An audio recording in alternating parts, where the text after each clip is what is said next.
සුබ දවසක් වේවා ඔයාලා හැමෝටම. අද මම ඔයාලට අරගෙන ආවේ මම 2026 වර්ෂයට අදාළව බුලට් ජර්නල් එක හදාගන්න විදිහ.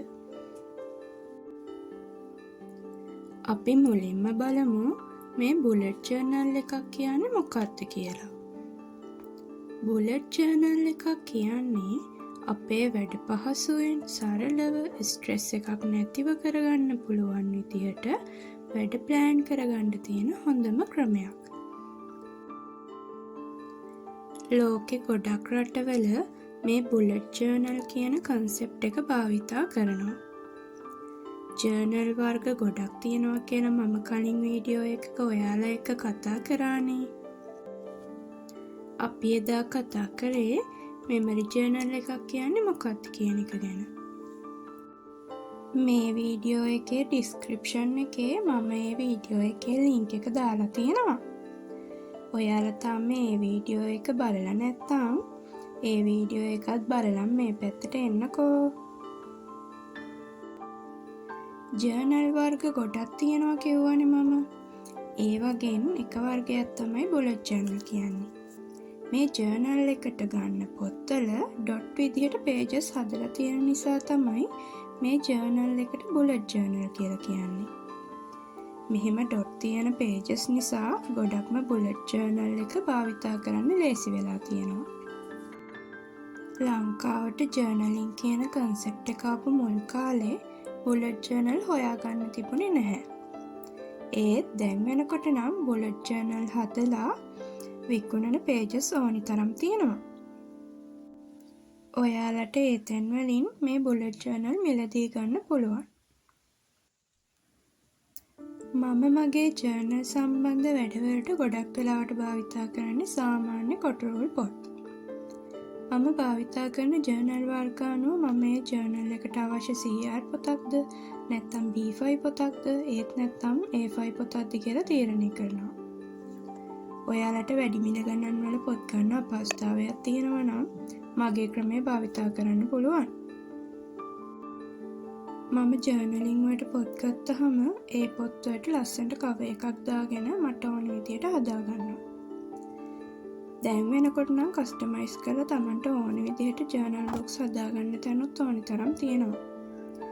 ඒත් මම කැමති මගේ ජර්නල් එක මට ඕනි දේවල් දාලා මගේ අතින්ම හදා ගන්න. ඉස්සරහට තියෙන වෙලාවත් එක්ක සමහර විට මමත් මිලදී ගන්න තියෙන ජර්නල් භාවිතා කරන්න ඉඩ තියෙනවා.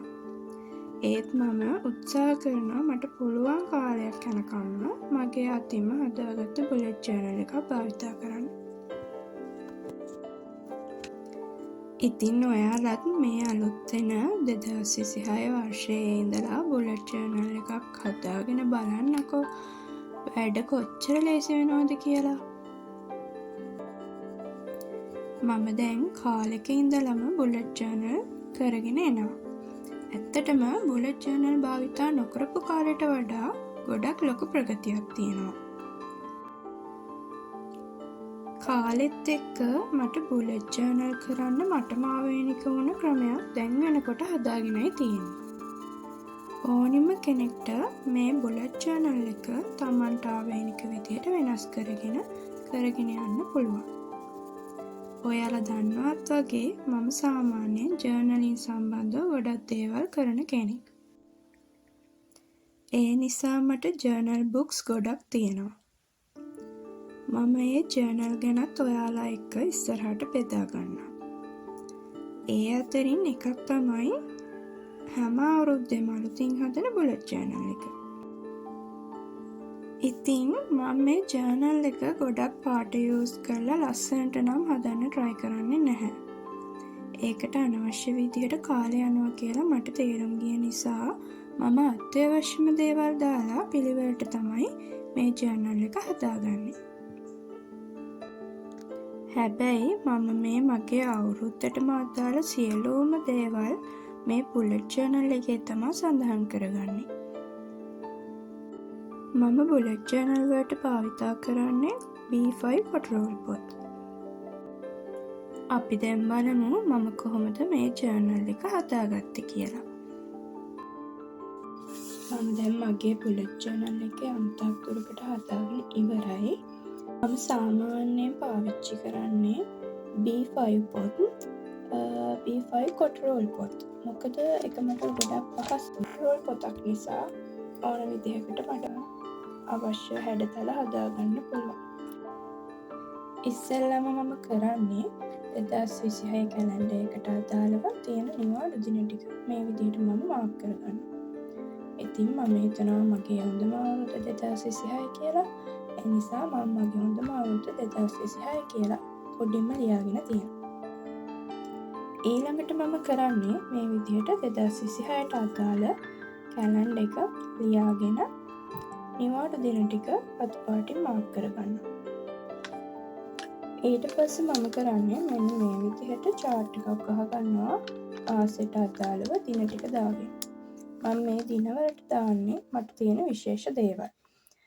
කාගේ හරි බර්ත්ඩේ එකක්, classes, lectures, appointment, තව ඔය ට්‍රිප් වගේ යන්න තිබුණොත් ඒ වගේ දේවල්, ඒ වගේ විශේෂ දේවල් තමයි මම එකට දාගන්නේ. එතකොට මට දිනයට අදාළව තියෙන දේවල් ටික බැලුවාම හරිම ලේසි මෙතනින් මට මොනවද කරන්න තියෙන්නේ කියලා ඉක්මනට හොයාගන්න.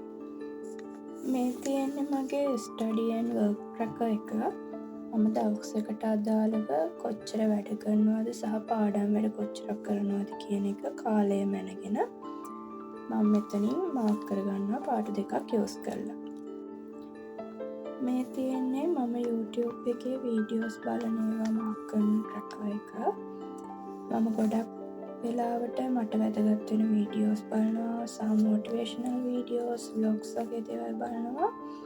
එතකොට ඒවා මම කොච්චරක් බැලුවද කියන එක තමයි මාක් කරගන්නේ මෙතන. ඊට පස්සේ මම මෙන්න මේ විදිහට habit tracker එකක් දාගෙන තියෙනවා. මට පුරුදු කරගන්න ඕන පුරුදු ටිකක් තියෙනවා. ඉතින් ඒවා මම හිතනවා මම හැම දවසකම කරොත් හොඳයි කියලා. එහෙම හිතන මගේ හැබිට්ස් ටිකක් තමයි මම මේ විදිහට මාක් කරගෙන දාගෙන තියෙන්නේ. මේවා කම්ප්ලීට් කරාම මම ඒ දවසට අදාළ දේ එක පාට කරන් තමයි හිතාගෙන ඉන්නේ. මෙතනින් එහාට මම කරන්නේ හැම මාසයකටම මම ඔයාලට පෙන්වන විදිහට chart ගහගන්න එක. ඊට පස්සේ මම මගේ main goals ටික දාගන්න page එකක් වෙන් කරනවා. ඊට පස්සේ මම මෙන්න මේ විදිහට reading goals වලටත් වෙනම කොටසක් වෙන් කරනවා. මම හිතනවා මාසෙට මම පොත් 3ක් විතර කියවොත් හොඳයි කියලා. ඉතින් මම මේක ලියා ගන්න මේ විදිහට chart එකක් හදාගන්නවා. ඊට පස්සේ මම කරන්නේ මෙතනින් එහාට මට තියෙන හැම වැඩක්ම අත්‍යවශ්‍ය විදිහට ඒ වැඩේට ආවේනික විදිහට ප්ලෑන් කරගන්න එක. ඉතින් ඔයාලට ලබන්නා වූ 2026 වර්ෂය ජීවිතේ සාර්ථකම වර්ෂය කරගන්න පුළුවන් වෙන්න කියලා මම හදවතින්ම ප්‍රාර්ථනා කරනවා. අදට මම නවතිනවා. මාත් එක්ක රැඳිලා හිටිය ඔයාලා හැමෝටම ගොඩාක් ස්තුතියි.